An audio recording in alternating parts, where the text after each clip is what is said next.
जय हिंद बच्चों, एक बार फिर आप सभी का अपने परिवार कृष्णा ग्लोबल स्टडी में स्वागत है। आज हम लोग इस वीडियो में पढ़ना स्टार्ट करेंगे धातुओं के विषय में। इसके पिछले वीडियो में हम लोगों ने धातु के बेसिक स्ट्रक्चर को पढ़ लिया है और धातु किसे कहते हैं ये हमने बता दिया है कि धातु हम किसे कहते हैं जो इलेक्ट्रॉन को त्याग करके धन आयन बनाने की प्रवृत्ति रखता है, धातु कहलाता है। धातुओं को पढ़ने से पहले हमने तत्व पढ़ा था। तत्वों की कुल संख्या है 118, जिसमें से 92 तत्व ऐसे हैं जो प्राकृतिक हैं और 26 तत्व ऐसे हैं जो कृत्रिम हैं। कुल मिला के 118। इन 118 तत्वों को हम 3 पार्ट में बांट के पढ़ेंगे सुविधा के लिए। हम इनको 3 भाग में बांट के पढ़ेंगे। एक को हम कहेंगे धातु, एक को कहेंगे अधातु और एक को कहेंगे उपधातु। धातु किसे कहेंगे बच्चों? जो इलेक्ट्रॉन को त्याग करके धनायन बनाने की प्रवृत्ति रखता है, धातु कहलाता है। अधातु किसे कहेंगे? जो इलेक्ट्रॉन को ग्रहण करके ऋणायन बनाने की प्रवृत्ति रखता है, अधातु कहलाता है। और जिनमें दोनों प्रकार का गुण पाया जाए, धातु और अधातु दोनों प्रकार का, उसे हम उपधातु कहते हैं। अगर आप अच्छे से जानना चाहते हैं तो पिछले वीडियो को देखिए, साइंस के प्लेलिस्ट में आपको मिल जाएगा। इसके बाद हम लोगों को देखना है बच्चों आज वाले वीडियो में, और हमने ये भी बता दिया था कि उपधातुओं की कुल संख्या है 7, कहीं कहीं 8 भी देता है, तो 7 आप याद रखिएगा। बोरान है, सिलिकॉन है, जर्मेनियम है, आर्सेनिक है, एंटीमनी है, विस्मत है, टेलुरियम है और पोलोनियम। ये 7 ऐसे उपधातुएं हैं जो उपधातुओं के कैटेगरी में आती हैं। इसके बाद 22 अधातु है, बाकी शेष धातु है। अर्थात सबसे ज़्यादा संख्या अगर पूछ ले आपसे तो सबसे ज़्यादा संख्या है धातुओं की, उसके बाद अधातु की, उसके बाद उपधातु। तो सबसे कम उपधातु, उसके बाद अधातु और उससे सबसे ज़्यादा है धातु। ये चैप्टर हम पढ़ रहे हैं। फिर ये बेसिक है, जो बेसिक हम आपको हर वीडियो में बताते जाएंगे जिससे आपको एकदम अच्छे से क्लियर हो जाए। दूसरी बात बच्चों, आपको ये भी ध्यान रखना है, पृथ्वी पे पाया जाने वाला सबसे अधिक धातु कौन से है, पृथ्वी पे पाया जाने वाला सबसे ज़्यादा मात्रा में कौन सी धातु है, तो आपको बताना है एल्यूमिनियम। पृथ्वी पे पाई जाने वाली सबसे ज़्यादा उपधातु कौन है, तो ऑक्सीजन है। ठीक, तो इस तरीके से हमने यहाँ तक के प्रश्नों को पढ़ लिया था। आज हम लोगों को पढ़ना है धातुओं के भौतिक गुण। देखिए, धातुओं के 2 प्रकार के गुण होते हैं। एक गुण को हम कहते हैं भौतिक और एक को हम कहते हैं रासायनिक। भौतिक किसे कहते हैं? जो बाहर से दिख जाए उस गुण को हम कहते हैं भौतिक। रासायनिक किसे कहते हैं? ऐसा गुण जो बाहर से न दिखे उसे रासायनिक गुण कहते हैं। तो आज हमको पढ़ना है धातुओं के भौतिक गुण।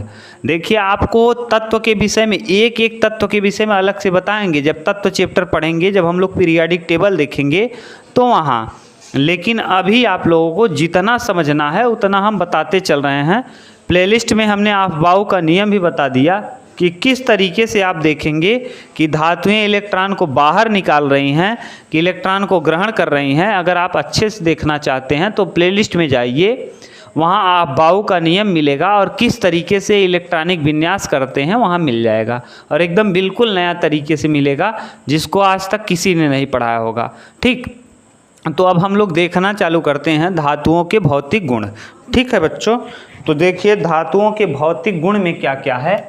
ये धातुओं के भौतिक गुण,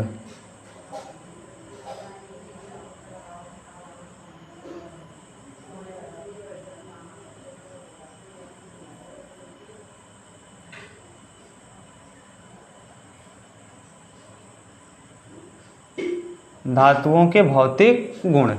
ये धातुओं के भौतिक गुण क्या होता है? लाइट चालू कर लें थोड़ा सा बच्चों।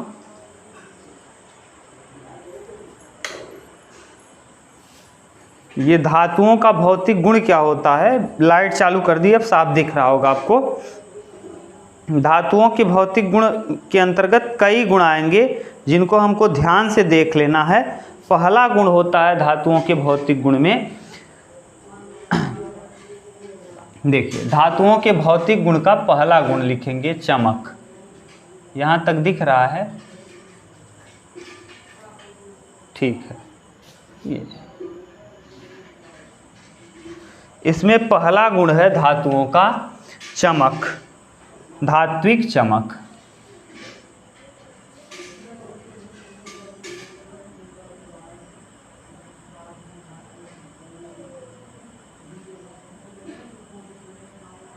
ये दिख रहा है, ठीक है। धात्विक चमक का अर्थ क्या है? देखिए, धातुएं चमकती हैं, और क्यों चमकती हैं? तो मुक्त इलेक्ट्रॉन। धातुओं में एक विशेष प्रकार की चमक पाई जाती है जिसे हम लोग धात्विक चमक कहते हैं। और यह धात्विक चमक होता क्यों है बच्चों? तो किस वजह से होता है धात्विक चमक? मुक्त इलेक्ट्रॉन।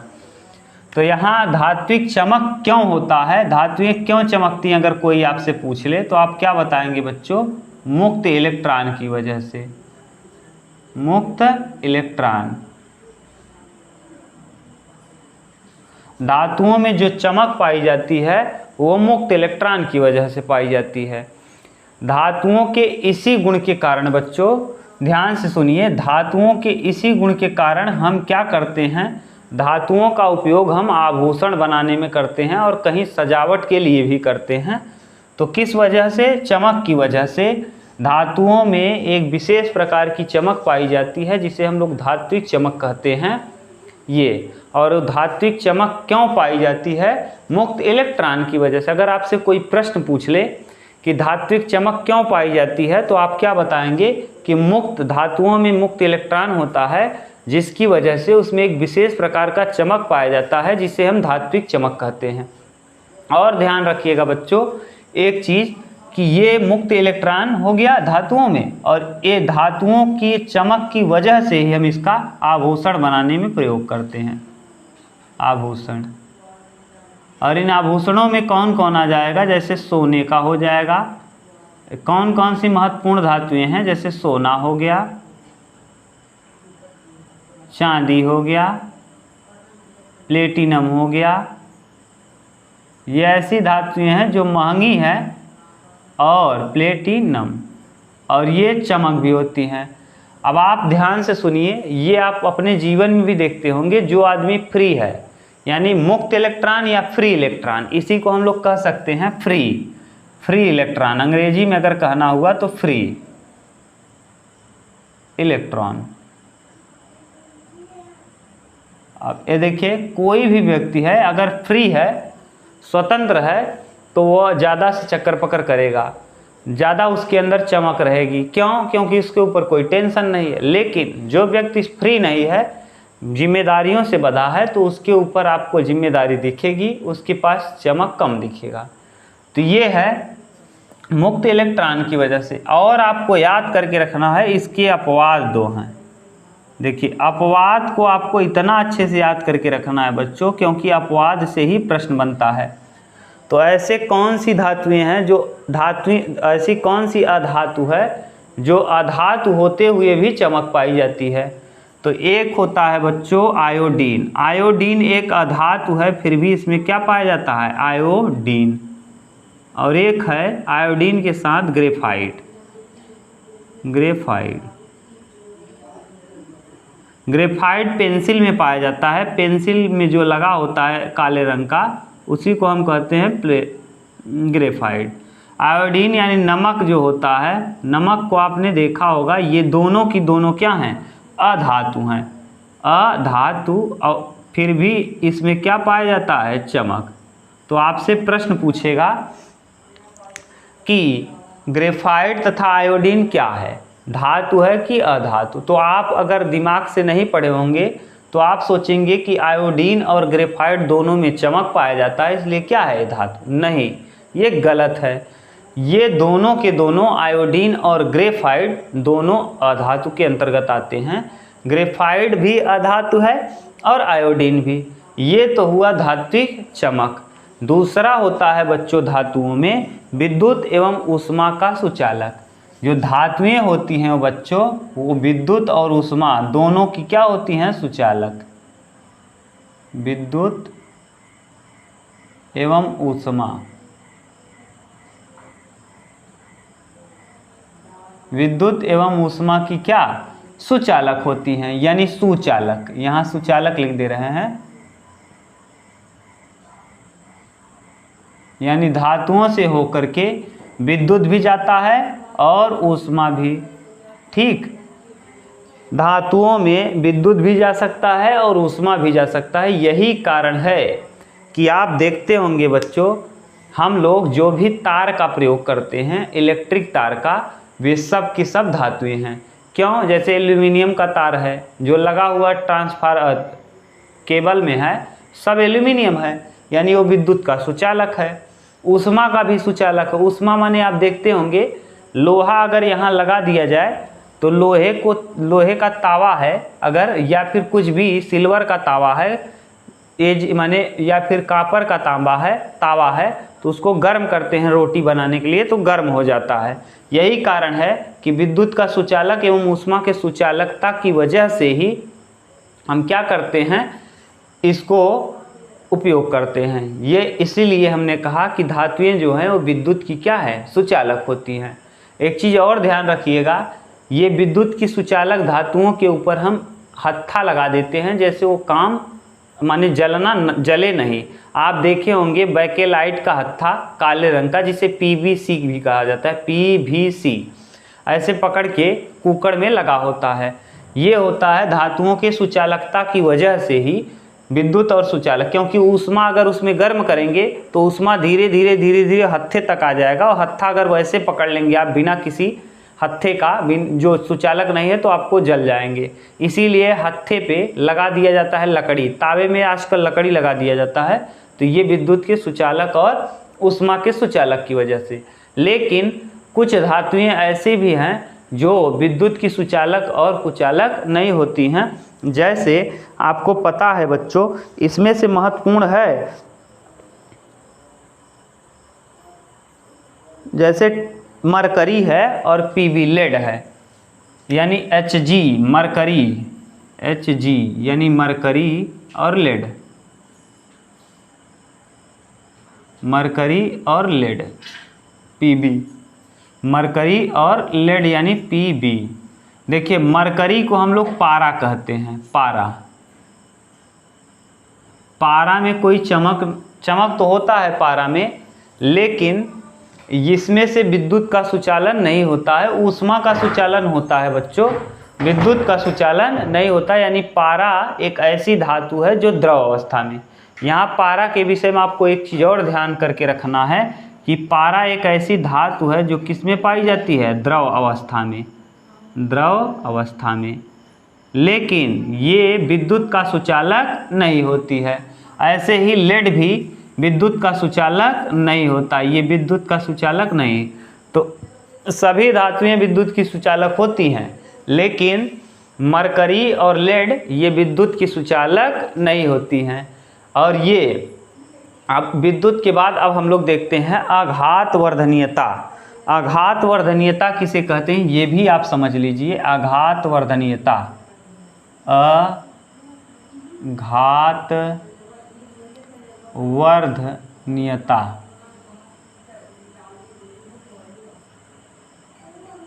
आघात वर्धनीयता, आघात वर्धनीयता किसे कहते हैं, जिसको हम पीटें और पीटने पे बच्चों वह चूर चूर न हो बल्कि फैल जाए। तो जैसे आपने लोहे को देखा है, जब आप लोग कभी खुरपी या गड़ास फड़गाए होंगे तो आपने देखा होगा कि गर्म करके उसको पीटते हैं तो पतला हो जाता है, पतले चादर के रूप में फैल जाता है। अर्थात धातुओं को अगर हम पीटेंगे तो वह टूट कर चूर चूर नहीं होगा बल्कि फैल जाएगा। तो इसका मतलब आघात वर्धनीयता मतलब सीधा सीधा आप हिंदी में समझिए कि फैलना, पीटने पर क्या होना, फैलना, चूर चूर न होना। तो यानी धातुएं जो होती हैं यदि हम उसको पीटें तो पीटने पर वह क्या नहीं होंगी, चूर चूर नहीं होंगी बल्कि फैल जाएंगी, यानी आघात वर्धनीय होती हैं, यानी इसके ऊपर प्रहार करने पर ये फैल जाती हैं, फैलने लगती हैं, फैल जाती हैं। अब इसमें सबसे महत्वपूर्ण होता है अपवाद। इसका अपवाद क्या है बच्चों, अपवाद है जिंक। जिंक एक धातु है बच्चों, जिंक, लेकिन यह पीटने पे क्या होती है, चूर हो जाती है, पीटने पर चूर हो जाती है।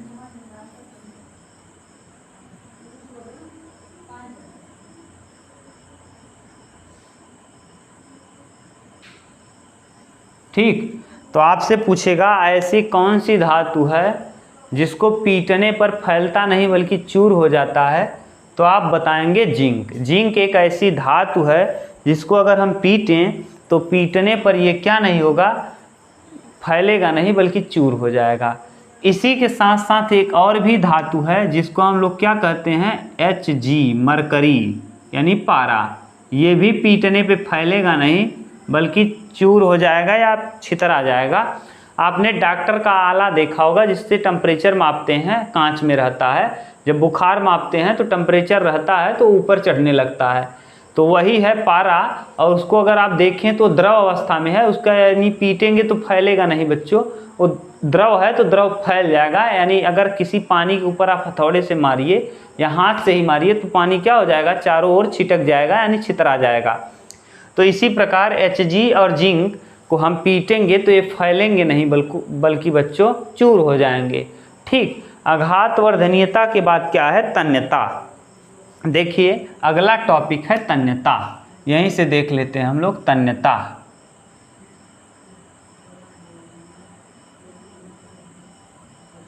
अब तन्यता किसे कहते हैं बच्चों, खींचने का गुण, यानी इसका मतलब सिंपल में आप समझिए खींचने का गुण।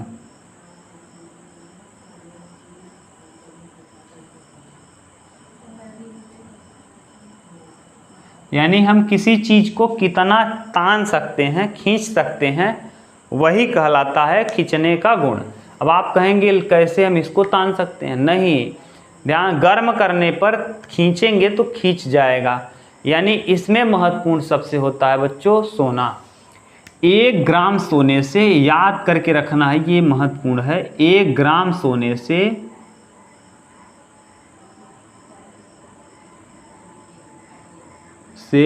हम लोग क्या कर सकते हैं, 2 किमी लंबा तार खींच सकते हैं, लंबा तार खींच सकते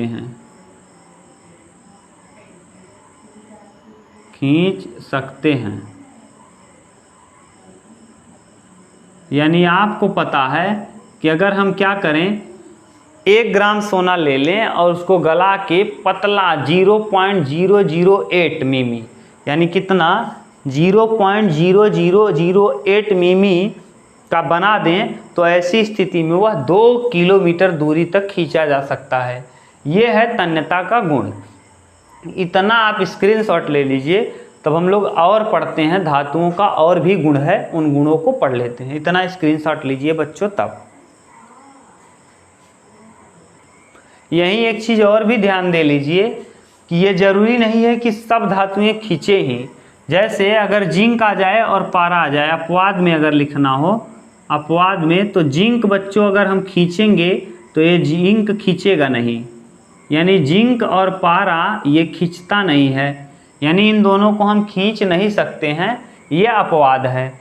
यानी जिंक और पारा एक ऐसा चीज़ है जिसको हम खींचेंगे तो खींचेगा नहीं, ये दोनों किसके अपवाद हैं, तन्यता के। अब आप इसका एक बेहतर स्क्रीनशॉट ले लीजिए, फिर हम लोग देखना चालू करते हैं अगला टॉपिक क्या है, कठोरता। ठीक, उतार लीजिए। तब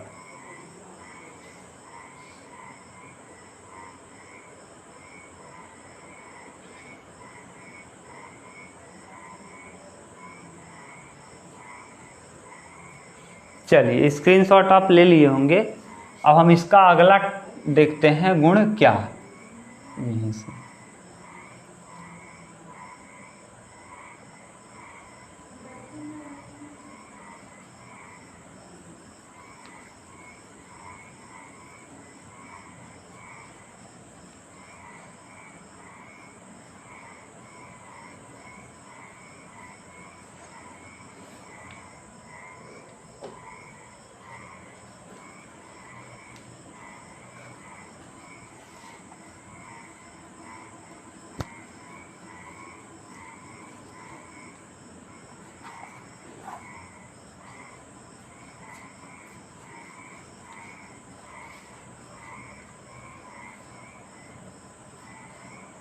चलिए अब अगला गुण है बच्चों कठोरता।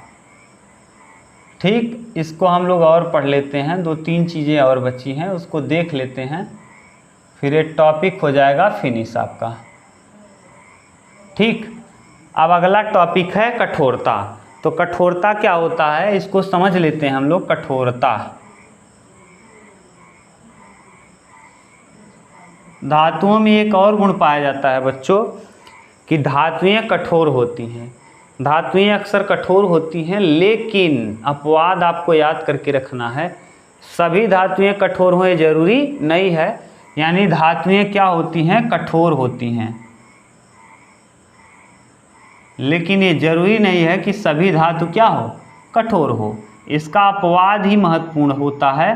तो अपवाद क्या है बच्चों, जैसे सोडियम है, पोटेशियम, सोडियम और पोटेशियम ये दोनों ऐसी धातु हैं जिन धातुओं को हम क्या कर सकते हैं, इन दोनों धातुओं को हम चाकू से काट सकते हैं, चाकू से काट सकते हैं, यानी ये बहुत कठोर नहीं होती हैं।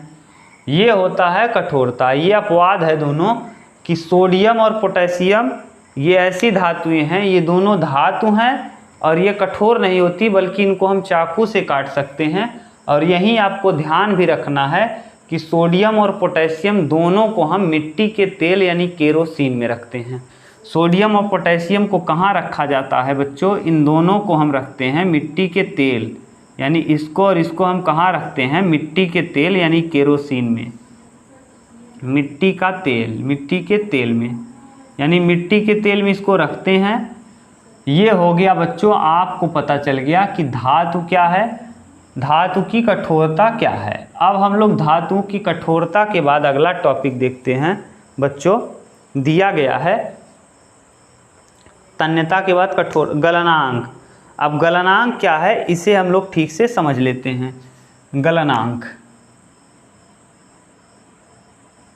गलनांक और अगला है क्वथनांक।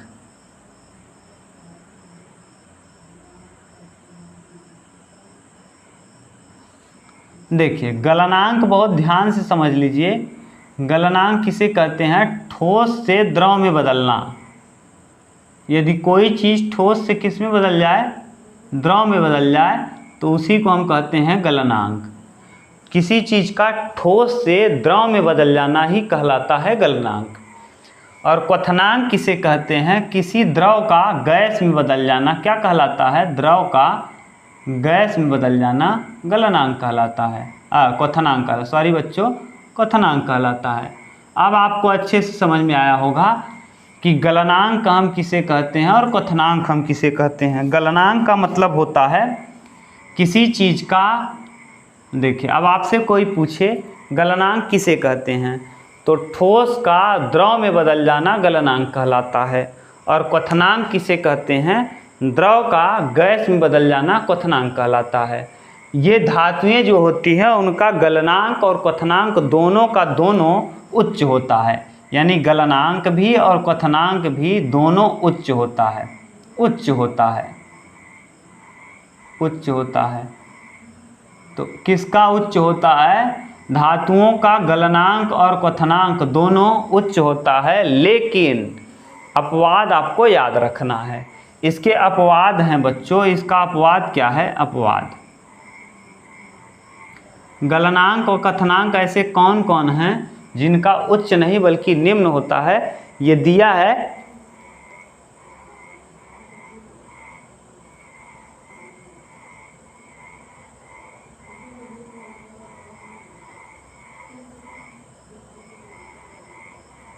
आयरन का होता है बच्चों 1535 और कापर का 1038।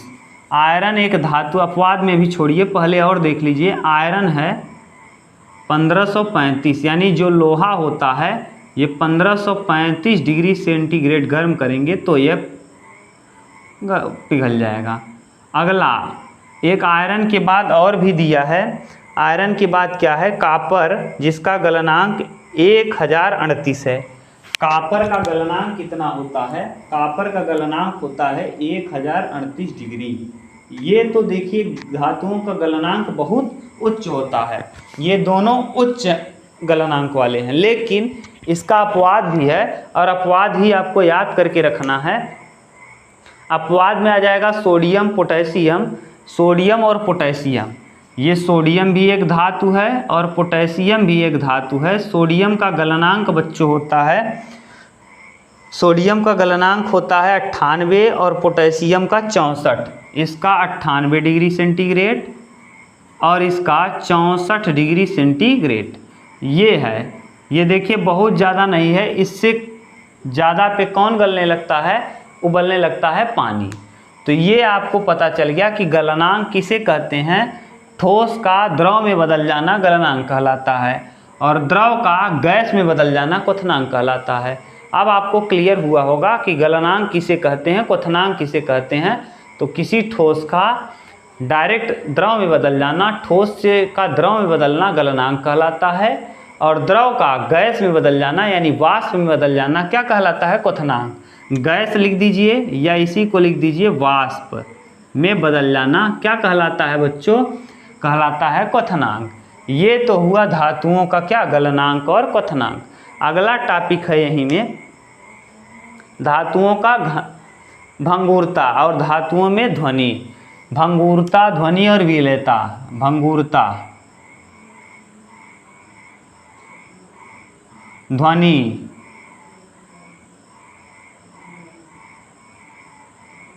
और एक और है भंगुरता, ध्वनि और विलेयता।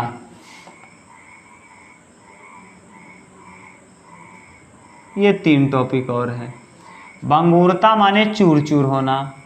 अधिकांश धातुएं भंगुर नहीं होती हैं ना, यानी चूर चूर नहीं होती बल्कि फैल जाती हैं। लेकिन अपवाद आपको याद रखना है, जिंक एक ऐसी धातु है जो क्या होती है, चूर चूर हो जाती है। ये धातुओं में ध्वनि बहुत तीव्र गति से चलती है, यानी ध्वनि, धातु में ध्वनि क्या होता है, तीव्र गति से गमन करता है, यानी तीव्र गति से गमन करता है।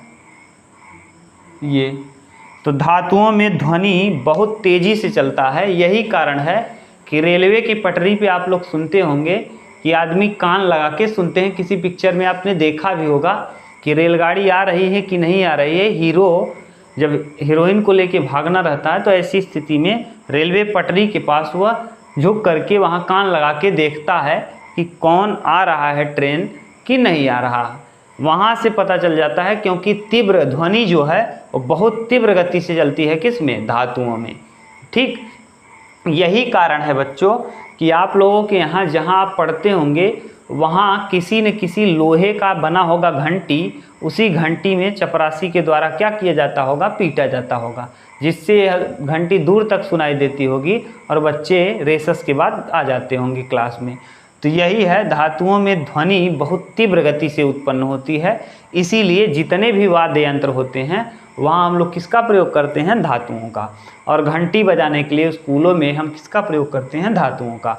विलेयता क्या है, धातुएं कभी भी विलेय नहीं होती हैं, यानी कभी भी किसमें विलेय नहीं होती हैं, द्रव में, यानी धातुएं द्रव में विलेय नहीं होती हैं। ये था अंतिम टॉपिक, धातुएं द्रव विलायकों में विलेय नहीं होती हैं। धातुएं जो होती हैं द्रव विलायक में, द्रव विलायक। अब विलायक क्या होता है, जो घोलता है। धातुएं द्रव विलायक में विलेय नहीं होती हैं, विलेय नहीं, धातुएं द्रव विलायकों में विलेय नहीं होती हैं। ये था बच्चों धातुओं का भौतिक गुण। अगर आप चैनल पे नए हैं, आपको अच्छे से समझ में आया होगा। अगर आप चैनल पे नए हैं तो चैनल को सब्सक्राइब करिए, बेल आइकन को दबा दीजिए, जैसे टाइम टू टाइम आपको नोटिफिकेशन मिलता रहे। मिलेंगे नेक्स्ट वीडियो में, तब तक के लिए thank you, take care, bye bye.